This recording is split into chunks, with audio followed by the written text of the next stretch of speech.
Hello, welcome to your special Eclipse Month Tarot and Oracle readings for the month of February. I've already uploaded the monthly forecast videos as well as the Valentine's videos for singles and couples, but I figured you also wanted to know how the eclipses would be affecting the 12 signs as well. As you can see, it's really windy out here in LA, and I figured it was appropriate to film this intro outside. One, because you never really get to see my face on this channel, and two, the energy that we're seeing is really telling. We have the winds of change that are upon us, and it's sort of foreshadowing the change that we're going to be seeing in February with these eclipses. As a quick announcement, I also wanted to share that I have begun posting to my new SunGoddess astrology YouTube channel. So if you're interested in astrology or interested in learning about astrology, you may want to check out some of the videos that I've been creating. I start out at a very basic beginner's level, and I intend on posting some more intermediate and advanced videos later on. I'll go ahead and put a link to that channel in the description box below.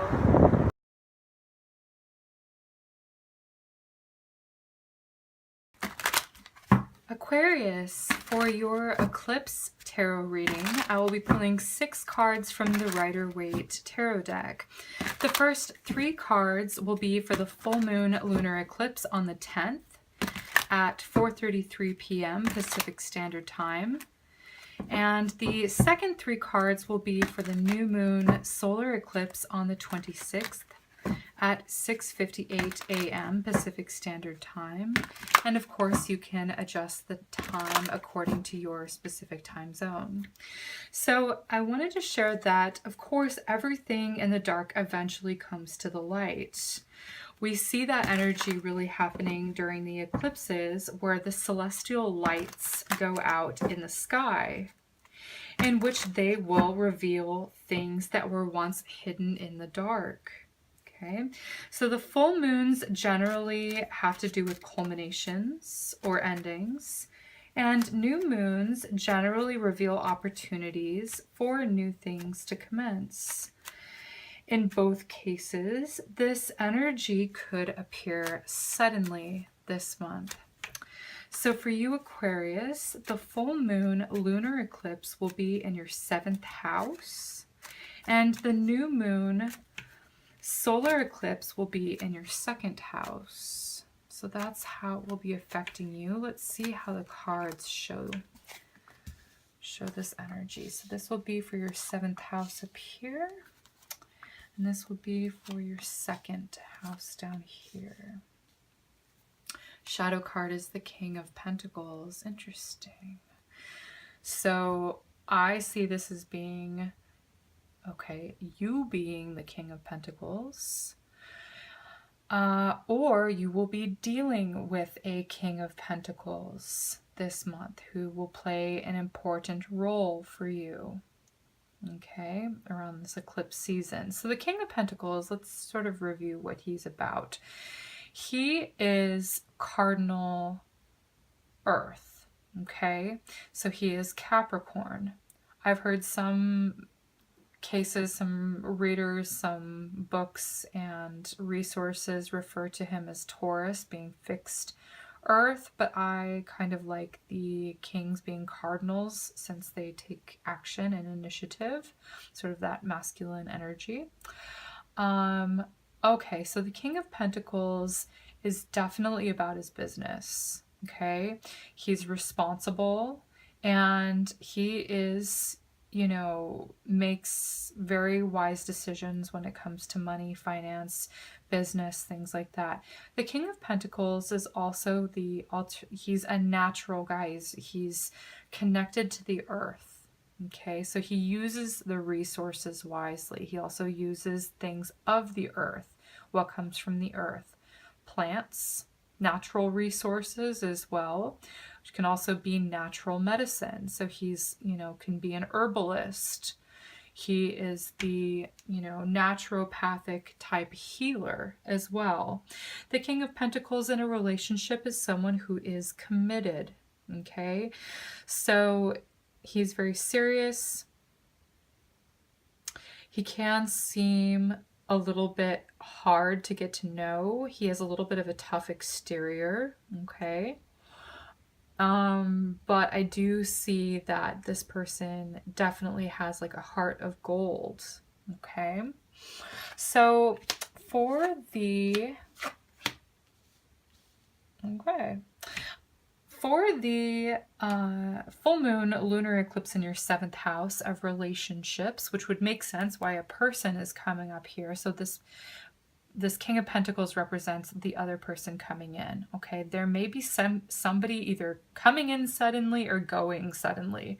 I do feel like, you know, here we have this card of celebration. So you could be, I always see this card as like going to a party, right? Or going out drinking, or just like it's like a Friday night or Saturday night where you're going out with your friends, having a couple of adult beverages here, or just having a good time within your circle of friends, and it feels good. The energy is like, you know, fun, okay? Strength here is a card of lust. Okay, it can mean several different things other than lust, but with the combination that I'm seeing like there is some sort of temptation, like, okay, there is desire here, and I see the arrows of love coming in. Okay, for a lot of you Aquarians, you know, if you are the King of Pentacles, there could be someone that comes in that really makes you like hot, basically. Or if, you know, you are not the King of Pentacles, this person could be coming in your life, okay? And it's somebody there's like an intense attraction for. I see that here. There's a lot of good communication right off the bat. You seem to really click with this person. It feels like you have a lot in common. And, you know, I just feel like it's just you're out, you know, with your friends, and it feels like, you know, you've let your guard down in some way so you can sort of get to know this person, okay?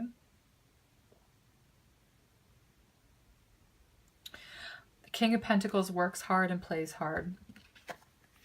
All right, so for the new moon solar eclipse, all right, so I feel like this person is coming to your life here on the full moon, and during the new moon, there is some sort of information that comes through. You find something out about this person, okay? So all is well here. It's like a party, and I see that there's like a physical attraction, there's chemistry, there's the arrows of love, and maybe you're sort of already planning your wedding.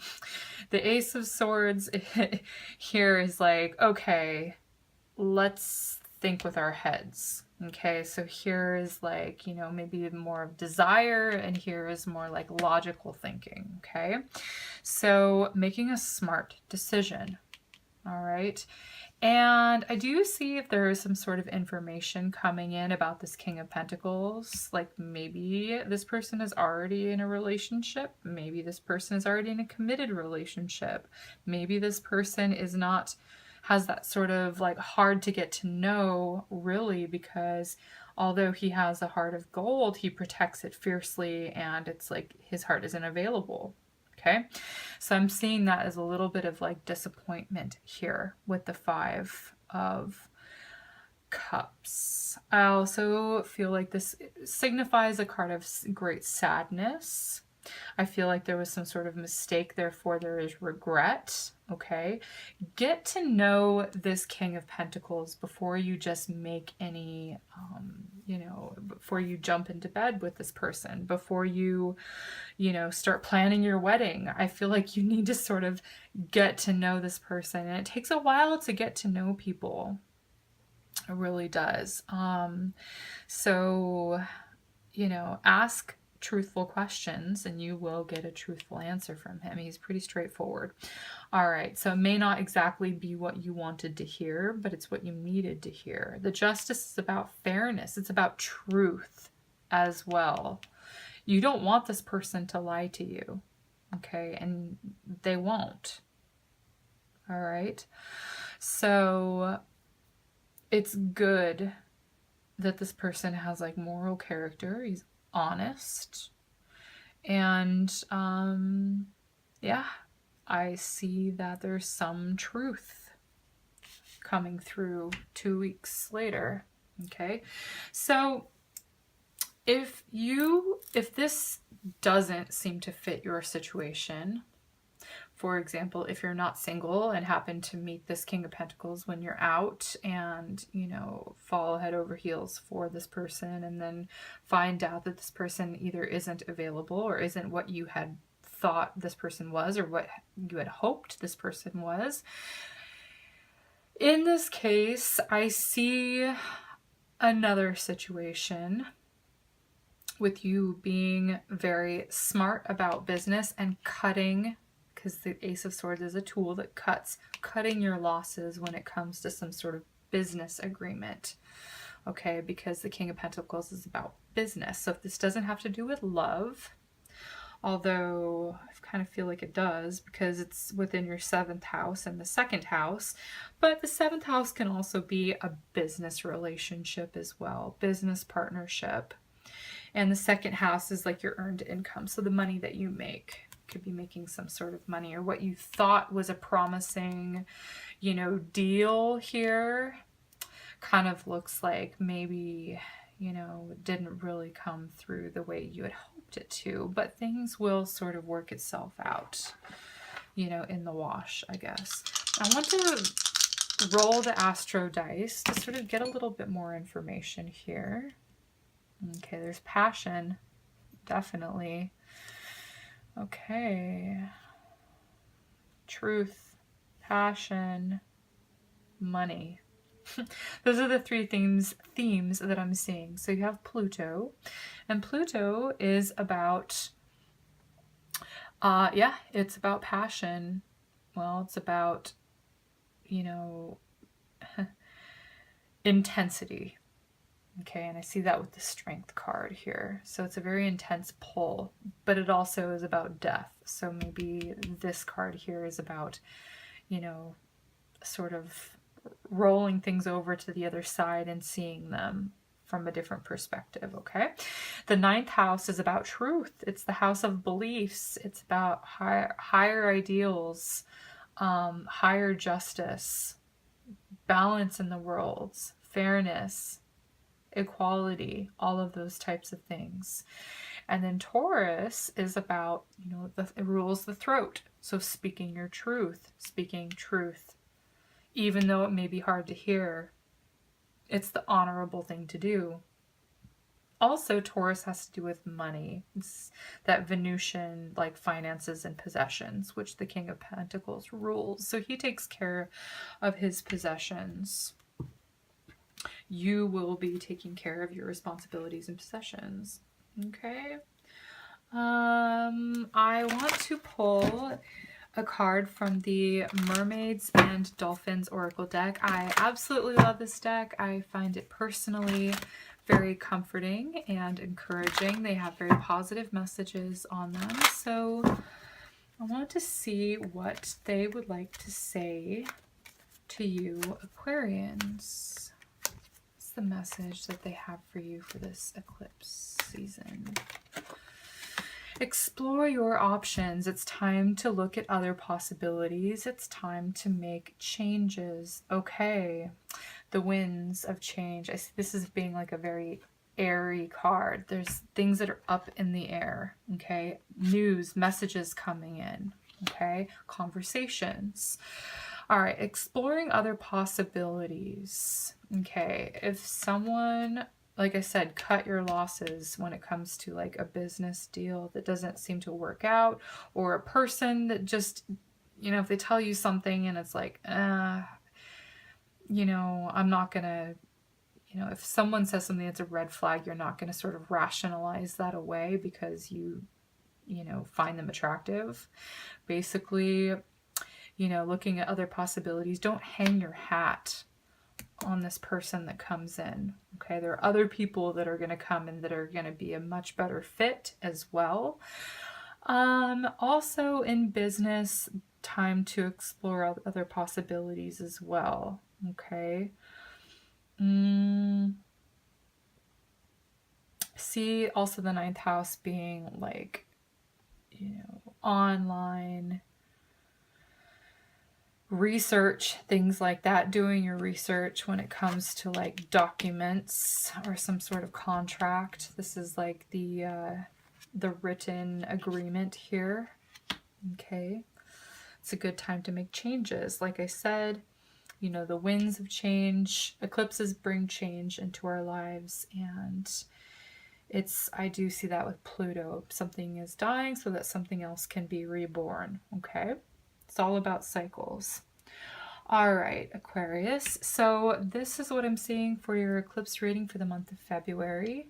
Thank you for watching and liking and sharing my videos. And if you see something within this reading that I didn't mention that you want to add, feel free to put them in the comment section below.